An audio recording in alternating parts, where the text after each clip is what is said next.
जय श्री कृष्ण। श्रीमद्भागवत महापुराण प्रथम खंड पंचम स्कंद 13वां अध्याय। भवाटवी का वर्णन और रहुगण का संशय नाश। जड भरत ने कहा, राजन, यह जीव समूह सुख रूप धन में आसक्त देश देशांतर में घूम फिर कर व्यापार करने वाले व्यापारियों के दल के समान है। इसे माया ने दुस्तर प्रवृत्ति मार्ग में लगा दिया है। इसलिए इसकी दृष्टि सात्विक, राजस, तामस भेद से नाना प्रकार के कर्मों पर ही जाती है। उन कर्मों में भटकता भटकता यह संसार रूप जंगल में पहुंच जाता है। वहां इसे तनिक भी शांति नहीं मिलती। महाराज, उस जंगल में 6 डाकू हैं। इस वणिक समाज का नायक बड़ा दुष्ट है। उसके नेतृत्व में जब वह वहां पहुंचता है तब ये लुटेरे बलात् इसका सब माल मत्ता लूट लेते हैं तथा भेड़िए जिस प्रकार भेड़ों के झुंड में घुसकर उन्हें खींच ले जाते हैं, उसी प्रकार इसके साथ रहने वाले गीदड़ ही इसे असावधान देखकर इसके धन को इधर उधर खींचने लगते हैं। वह जंगल बहुत सी लता घास और झाड़ झंकार के कारण बहुत दुर्गम हो रहा है। उसमें तीव्र डांस और मच्छर चैन नहीं लेने देते। वहाँ इसे कभी तो गंधर्व नगर दिखने लगता है और कभी कभी चमचमाता हुआ अति चंचल अगिया बेताल आंखों के सामने आ जाता है। यह वणिक समुदाय इस वन में निवास स्थान जल और धनादि में आसक्त होकर इधर उधर भटकता रहता है। कभी बवंडर से उठी हुई धूल के द्वारा जब सारी दिशाएं धूमाच्छिद्र सी हो जाती हैं और इसकी आंखों में भी धूल भर जाती है तो इसे दिशाओं का ज्ञान भी नहीं रहता। कभी इसे दिखाई न देने वाले झिंगुरों का कण कटु शब्द सुनाई देता है। कभी उल्लुओं की बोली से इसका चित्त व्यथित हो जाता है। कभी इसे भूख सताने लगती है तो वह निंदनीय वृक्षों का ही सहारा टटोलने लगता है और कभी प्यास से व्याकुल होकर मृग तृष्णा की दौड़ लगाने लगता है। कभी जलहीन नदियों की ओर जाता है। कभी अन्न न मिलने पर आपस में एक दूसरे से भोजन प्राप्ति की इच्छा करता है। कभी दवानल में घुसकर अग्नि से झुलस जाता है और कभी यक्ष लोग इसके प्राण खींचने लगते हैं तो यह खिन्न होने लगता है। कभी अपने से अधिक बलवान लोग इसका धन छीन लेते हैं तो यह दुखी होकर शोक और मोह से अचेत हो जाता है और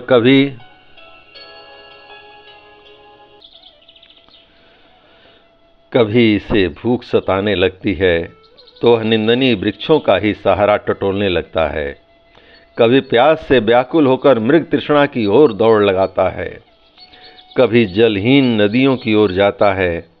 कभी अन्न न मिलने पर आपस में एक दूसरे से भोजन प्राप्ति की इच्छा करता है। कभी दवानल में घुसकर अग्नि से झुलस जाता है और कभी यक्ष लोग इसके प्राण खींचने लगते हैं तो खिन्न होने लगता है। कभी अपने से अधिक बलवान लोग इसका धन छीन लेते हैं तो यह दुखी होकर शोक और मोह से अचेत हो जाता है और कभी गंधर्व नगर में पहुंचकर घड़ी भर के लिए सब दुख भूलकर खुशी मनाने लगता है।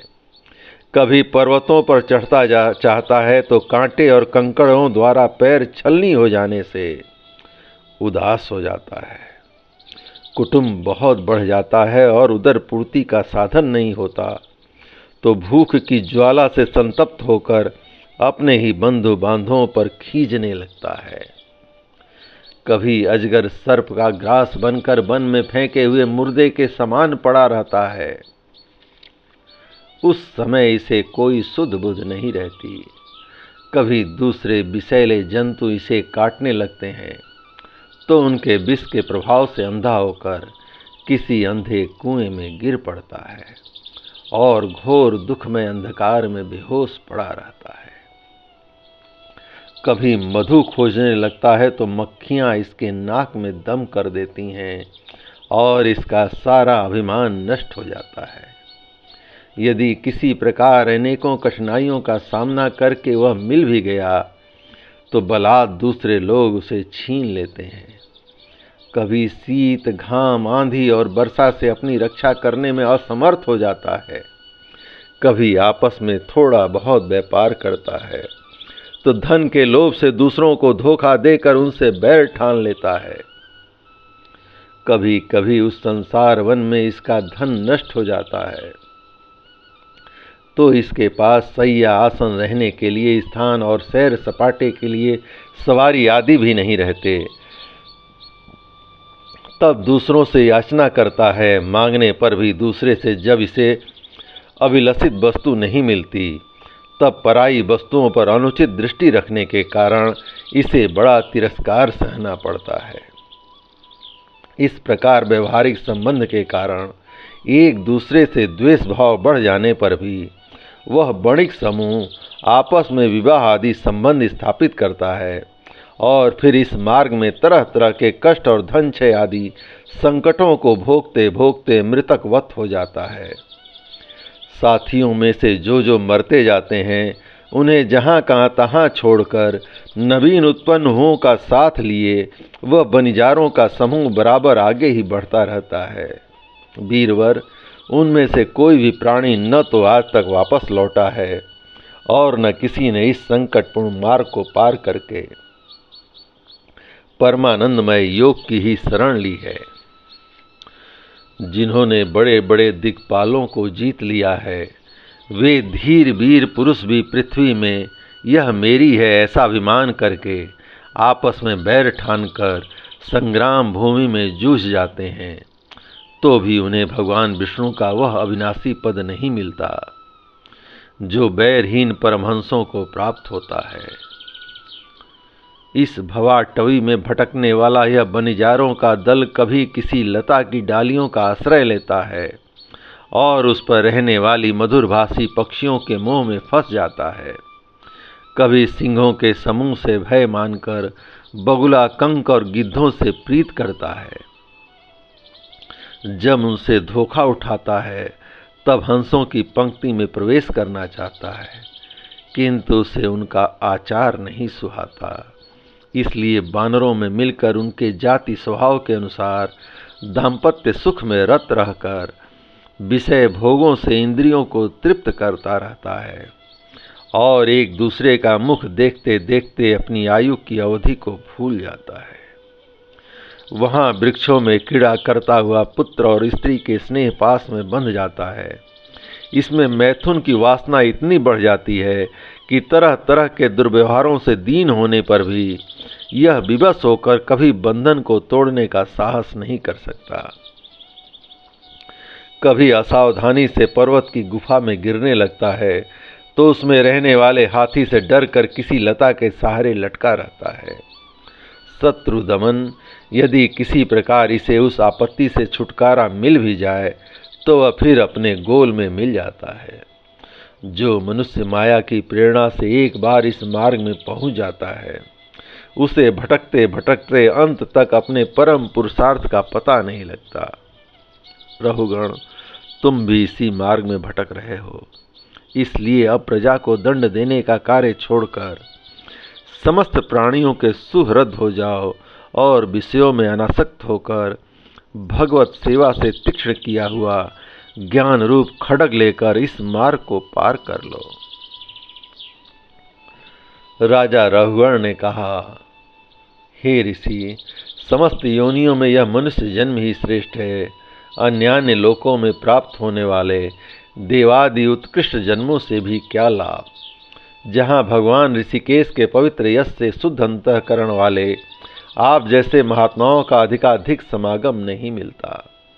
आपके चरण कमलों की रज का सेवन करने से जिनके सारे पाप ताप नष्ट हो गए हैं, उन महानुभावों को भगवान की विशुद्ध भक्ति प्राप्त होना कोई विचित्र बात नहीं है। मेरा तो आपके 2 घड़ी के सत्संग से ही सारा कुतर्क मूलक अज्ञान नष्ट हो गया है। ब्रह्मज्ञानियों में जो वयोवृद्ध हों उन्हें नमस्कार है, जो शिशु हों उन्हें नमस्कार है, जो युवा हों उन्हें नमस्कार है, जो कीड़ारत बालक हों उन्हें भी नमस्कार है, जो ब्रह्मज्ञानी ब्राह्मण अवधूत वेश से पृथ्वी पर विचरते रहते हैं उनमें हम जैसे ऐश्वर्योन्मत्त राजाओं का कल्याण हो। सुखदेव जी बोले, उत्तरानंदन, इस प्रकार उन परम प्रभावशाली ब्रह्मर्षि पुत्र ने अपना अपमान करने वाले सिंधु नरेश रहुगण को भी अत्यंत करुणावश आत्म तत्व का उपदेश दिया। तब राजा रहुगण ने दीन भाव से उनके चरणों की वंदना की। फिर वे परिपूर्ण समुद्र के समान शांत चित्त ऊपर तेंद्रीय होकर पृथ्वी पर विचरने लगे। उनके सत्संग से परम तत्व का ज्ञान पाकर सौवीरपति रहुगण ने भी अंतःकरण में अविद्यावश आरोपित देहात्म बुद्धि को त्याग दिया। राजन, जो लोग भगवत आश्रित अनन्य भक्तों की शरण ले लेते हैं उनका ऐसा ही प्रभाव होता है, उनके पास अविद्या ठहर नहीं सकती। राजा परीक्षित ने कहा, महाभागवत मुनि श्रेष्ठ, आप परम विद्वान हैं। आपने रूपाकादि के द्वारा अप्रत्यक्ष रूप से जीवों के जिस संसार रूप मार्ग का वर्णन किया है उस विषय की कल्पना विवेकी पुरुषों की बुद्धि ने की है। वह अल्प बुद्धि वाले पुरुषों की समझ में सुगमता से नहीं आ सकता। अतः मेरी प्रार्थना है कि इस दुर्बोध विषय को रूपक का स्पष्टीकरण करने वाले शब्दों से खोलकर समझाइए। जय श्री कृष्ण। इस प्रकार भगवान श्री कृष्ण की कृपा से श्रीमद् भागवत प्रथम खंड पंचम स्कंद का 13वां अध्याय संपूर्ण हुआ। जय श्री कृष्ण।